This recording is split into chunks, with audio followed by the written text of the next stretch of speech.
Hello, stars, and welcome to Movie Night. We currently have only 2 endings left to find, I think, roughly. But I'm also debating if I should go back and re-record the very first one I did years ago, because the quality in that one is not so nice, audio-wise. But then again, you know, what can you do about it? Either way, we've done pretty good in Movie Night. We've gotten a lot of endings. This particular ending I found requires me to go a long way into this. We kind of have to go all the way through the date sequence to get to this one. So brace yourselves, lads, we need to go into it twice. I apologise. So let's just start. Knock, knock. You heard steps coming closer from the inside of the house. You can't help but let a small smile loose on your face once more. No one was seeing you, so who cares, right? You've been looking forward to today for weeks now. You could allow yourself a little self-indulgence. The doors squeak open just in time so you don't give away how giddy you are, which is a good amount of giddy, which is okay. You quickly get a hold of yourself. Right when the door opens, that little much needed to let the voices slip through, even though technically it's one voice, but, you know. Who's there? You had to restrain a giggle as you reply. Pretty. Pretty who? Pretty nice of you to open the door for me. You heard a snort from the other side of the door before seeing it finally opening. Hey, bud, how's it going? Always nice to see Sans' goofy face smiling at you. You hadn't seen him in what, weeks, months? It'll never fail to warm your heart. Goodness knows, when was the last time I uploaded an episode of this? I think it was like a day or 2 ago, so yeah. Either way. Except for now. Now it was failing. Even Sans' big old grin could do nothing against the gelid air freezing your bones and biting at your butt. Was about to think he'd never show up. You asked if he was falling asleep. Yes. That didn't surprise you. I would have probably done the same. And that is why I hang out with you. Not counting your pungent humor, of course. You really got my deep and absolute rational love for naps. Oh, you do. You absolutely do. Best time for nap time is always right now, except when you're doing a genocide, in which case then Sans, please don't fall asleep, because at that point you're pretty much done for, buddy. Do not fall asleep. Because what does he decide to do? He falls asleep because he's exhausted. Poor freaking... the genocide round the ending. Anyway... Papyrus doesn't share a view, but even the greatest have flaws. Yes, they do. It's called trusting a human in a genocide route. Oh, you poor innocent baby. You cinnamon roll. When he knew you were coming, he ran outside shouting something about a surprise in the oven for you. Did he leave the oven on? I always ask this question, but seriously, if he ran out, did he turn the oven off? Then again, the house would be on fire and we'd be dead, right? Actually, no. Sans can teleport. He'll be fine. I'll be dead. Not his exact words, but I think you get the idea. The thought of Papyrus cooking specifically for you activates your flight or fight response. You freeze for a second, somehow associating the most rational thing to do with faking your death, which probably would not work because Papyrus might actually bury us. Don't worry, just stick whatever it is in your pocket and then excuse yourself to the bathroom to flush it. If it is something that is liquidy, I don't see how that's going to work. If it is something that's super messy, I imagine it's going to leave a stain or it's going to seep through the pocket. I really don't understand the slight mindset here because it really depends on what food it is. Also, if it's flushable. Just try to look like you're enjoying it, okay? You slowly nod. Besides, I have enough chips and snacks to feed a skeleton for weeks. You may die of food poisoning, but damn, I guarantee you won't starve today. Well, that's somewhat reassuring. Come on in. Couch sounds much better than standing outside. Very true. The warmth of the house is nice on your skin after the cold outside breeze, especially after you talked outside for no reason, like idiots, as Flabby would put it. Are those googly eyes on that? Is that one of those, like, little vacuum cleaners? Is that what that is? Or is that a table? It has googly eyes attached. Oh my goodness. You happily take off your coat and scarf, finally free from the suffocating clutches of the synthetic cotton that you call clothes. Sans lets Gravity help him settle on the couch. He rests his pink slippers on the nearby table, maintaining eye contact, and you thank heavens Papyrus isn't there to reprimand him for putting his slippers on the actual table. Make yourself at home. He gestures to you in your heavy coat. If you were at home, you throw it behind you as soon as you entered the door, but you figured that it would be rude, so you just settled for the clothes hanger. You're no fun. How dare you! You stick out your tongue at him. What? Throw your coat at him! Bury him in the fluff!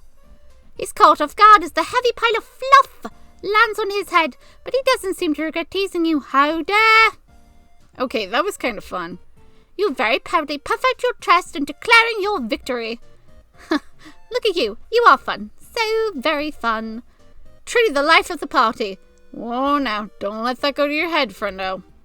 Carried away? Ha! You drop yourself on the couch, laughing maniacally, like you were the dungeon master, ready to drop some absolute bullshit on your naive little players who dare trespass in your dungeon. Sans joins you slightly after with his Barton chuckle. He doesn't put in as much effort as you, but you can appreciate the effort. And then your laugh dies down as does his, because as much fun as it is, you know you can't do it all evening. It would be inconvenient. How would you eat then? And then you two are left in that bubble of slightly uncomfortable silence once more. Oh dear, that keeps coming back, doesn't it? But against everything you believe to know about him, this particular skeleton, he took it upon himself to break the silence, not sure if it was out of boredom or out of pure knowledge of your adversity to talk first. So, you were thankful either way. I really don't know when Pops will be back. Could be minutes, could be hours, who knows.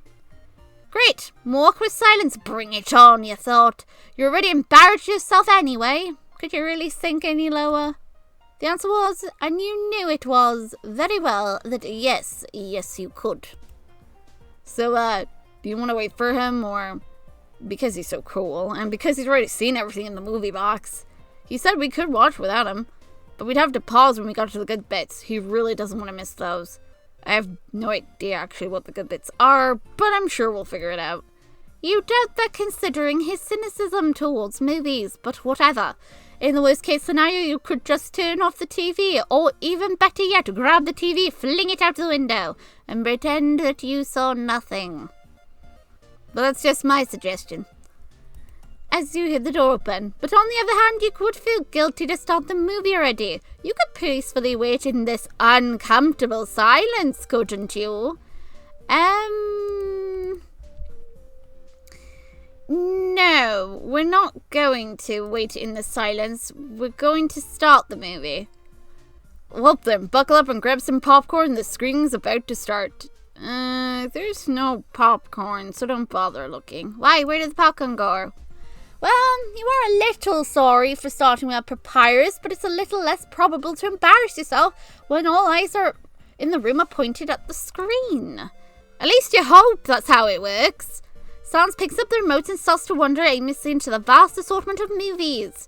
They are all Papyrus's picks, so you're not surprised to see an outstanding quantity of animated movies and cartoons. He has wonderful taste. You watch the movie scroll frantically on the screen as he searches for the lucky movie, not even paying attention as he pushes select. This is one of Pops' favorites. Or maybe paying a little attention. They are all his favorites. Definitely not paying attention. But who are you to judge? It is a movie about dragons and kids who like dragons. Long-term attention isn't really your forte, but it hasn't been even 5 minutes since he hit play and you're already starting to lose bits of the plot. Usually there was a Papyrus to end this kind of situation with his comments and advice to the prognosers that hardly listened to him. Now you are alone with Sans. Were you supposed to talk? Chat? People chat during movies, right? That's why they go to see them together, right? Wait, no. Wasn't that a rude thing to do? To interrupt while someone was watching? Maybe that's only valid for theatres. Trust me, people talk in theatres all the time, regardless of what everybody else thinks. Okay, so we're going to, stay silent. We're going to let the skelly sleep. You just stay silent. People don't talk during the movies. You can't do that regardless of where you are. Unless you're Papyrus. If you're Papyrus, you can do whatever you want during movies. Unfortunately, you're not Papyrus. That doesn't mean you wouldn't try to do something. Who knows when the next time you'll be alone with Sans will be. Better seize the opportunity, take the leap, make the lemonade. Why the lemonade of all things? One of those anyway. You patiently wait for a chaotic scene. Those usually happen later in movies, but guess today's your lucky day. You put both of your hands on the couch and you carefully lift yourself, scooching a little closer to Sans. Just like scooch, scooch. All of that demeanor from before dies as soon as your elbow brushes accidentally against his. And just like that, your entire body freezes and you become a blushing, nervous mess. Damn elbows always causing you trouble. Its unlickability made you lose 20 bucks once. And now this. An unnerved sound escapes yourself for the frustration, and you mentally slap yourself as soon as you notice. Maybe he didn't notice. Of course he didn't. He's busy watching. You could always say you were mad at some character or something like that. Hopefully there's two characters doing something dumb on screen. Otherwise Sam's going to be like, what the heck are you talking about? You slightly tilt your head just enough to see his face. Shit. He's so close now. Moving closer was a bit of a bad idea. You want to go back to your corner, but you're in too deep to go back now. He definitely noticed. You turn your head to the screen hoping he didn't notice you. And he didn't. Actually, he doesn't look like he's noticing the screen either. Oh, thank goodness. His lids look heavy and he's having trouble keeping his sockets open. Without Papyrus shouting in his non-existent ears, he doesn't have anything keeping him from just dozing away. And just dozing off. He tilts, his head falls backwards and he succumbs to the sweet embrace of nothingness. Gosh, you wish that were you. You guess he really needed that good old nap, eh? He doesn't look too comfortable. Then again, this is Sans. He could sleep through a car crash. Not that I'd actually know if he could do that. You look apprehensively at the thin bones of his neck. They look rather delicate to support that big head of his. Should you wake him up? Try to wake him up. You gently pat and scroll his arm, whispering his name. Sans. Sans. No response. If anything, he seems to snore louder. Well, okay. You didn't try very hard. You then tried to tug at his sleeves, pulling it towards you, hoping foolishly that it would be enough. Too bad, he took that as an invitation to get comfier, and apparently his idea of comfy was using your shoulder as his pillow. And just like that, the arm that you bother now holding yours like a stuffed animal, and his skull's pressing against the base of your neck. Oh, wonderful. Shit. Now you're really boned. You stay still as a statue as you feel his breath brushing your neck. In your head, it's spinning 1,000 thoughts and none of them even remotely useful. Especially since it's going to be really awkward, like if you suddenly need to go to the bathroom, or maybe, I don't know, there's a delivery at the door and you can't exactly get up because you're going to wake him up. And even then, you can't actually wake him up because you've been trying this whole time and he's not waking up. So, what are you going to do? I guess you're going to want to try kissing him. I guarantee that'll probably wake him up. I don't know what else would wake up Sans. Your heart is pounding so hard you think it might get out of your chest and slap you because what a fool, being trapped in this situation. You just walked right into it. You hold your breath to calm you and your movements down. You don't even want to think about the awkward silence you'll get into if he wakes up like this. The awkward silence you're in right now is already enough. You just try to watch the movie. Yeah, let's do that. Every now and then he mumbles something in his sleep, but after a while you don't pay much attention to him anymore, having accepted your new job of human pillow. Actually, you don't pay much attention to the movie either. Not that before you had, but now both the images and sounds float peacefully in the back of your mind, focusing on anything in particular. Before you know it, your head is resting on Sans' skull and your eyes are closing. Everything is pitch black. Okay, so we are now in the dream world. Now, at this point, The ending I found requires us... I got to try not now to get killed because I can accidentally trigger the wrong ending. Okay. Everything is pitch black. You can't see a thing. There's no floor under your feet and no ceiling, no sky over your head. In your ears a vague sound of static, like they're getting sore from the absence of noise. You don't even know if your eyes are open right now. You don't feel them. Every part of your body is numb. You can't feel it, but somehow you know it when you're moving. Not that there's anywhere to go. This is a dream, right? Somehow you just know it is. How much time do you spend in here? A few minutes? A few hours? You can't recall. At some point, you perceive a change of scenery. Your body acquires weight again. You can feel your fingers, your arms, and your legs. So long as I don't feel a pair of hands on my legs, on my arms, on all of me, I look at you, Gaster, then I'm okay. How do you feel? Cold. You feel that same familiar cold slithering into your skin and wrapping around your bones. But you don't mind. As you get used again to the sensation of your body, your eyes start reacquiring sight. What do you see? Okay, I need to make sure that I don't see the wrong thing. Because by here I can accidentally see the wrong dream thing. White. You puff out on your hands, rubbing on each other to keep themselves warm. Your boots squish down the soft now, leaving a clear trail of footprints on the pristine white landscape. You just keep walking and walking, passing trees and little houses until you stop in front of a place that looks warm. You open the door and find yourself in a weird bar filled with weird people. You feel a familiar warmth in here, like drinking hot chocolate when outside it's storming kind of weather. You reach the counter and ask for hot chocolate. The barista stays silent, but looks rather confused by your request. You sigh and settle for a martini. You don't even drink, but you don't want to walk out without buying anything. He looks even more confused. You're about to say something when someone taps you on the shoulder. You finished that? Sans was pointing at the ketchup bottle in front of you. Okay, so in this one, here's where the differences start. Okay. Weird. When did that get there? Give him the ketchup. Thanks, bud. He grabs the bottle, taking a seat next to you, and starts to gulp down the entire bottle in one go. You are impressed? Bring another, Grills. The bartender searches under the counter and brings up another bottle that Sans immediately brings closer to him. Put it on my tab. The bartender makes a vague, annoyed sound and goes back into the kitchen. Sans sprouts some ketchup onto his hand and offers it to you. That is so weird to just put it on your hand and be like, here, you want some?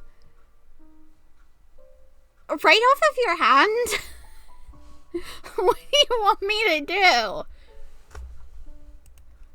You politely decline, but you appreciate the gesture. Never seen you around here before.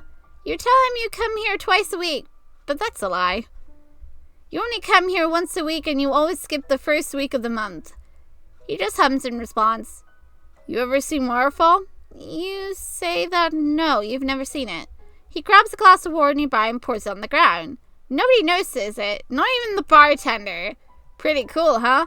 You giggle despite how low taste that was. Pour another glass on the ground. I know, it seems weird, but trust me. You look him dead in the eyes and pour another glass on the ground. Whoa. You tell him you had to do something. His pun was too dry. He chuckles, enjoying your horrible sense of humor. Sans, what are you doing? This is not napping time. You wake up unaware of your surroundings and with no idea of what was going on. You look around and see Sans is still struggling to open his eyes. Sans, of course, you vaguely recall him being in your dream. Who knows if it was because of the proximity, because of your latest Sans-related panic, or because of some weird dream portal that accidentally opened sleeping next to each other. If you dreamt about him, maybe he dreamt about you. It was a narrow possibility, but what the heck? You ask that to him, hoping not to seem too creepy. Dunno. Maybe. Whoa, the poor option was gaining credibility. Oh, Christ.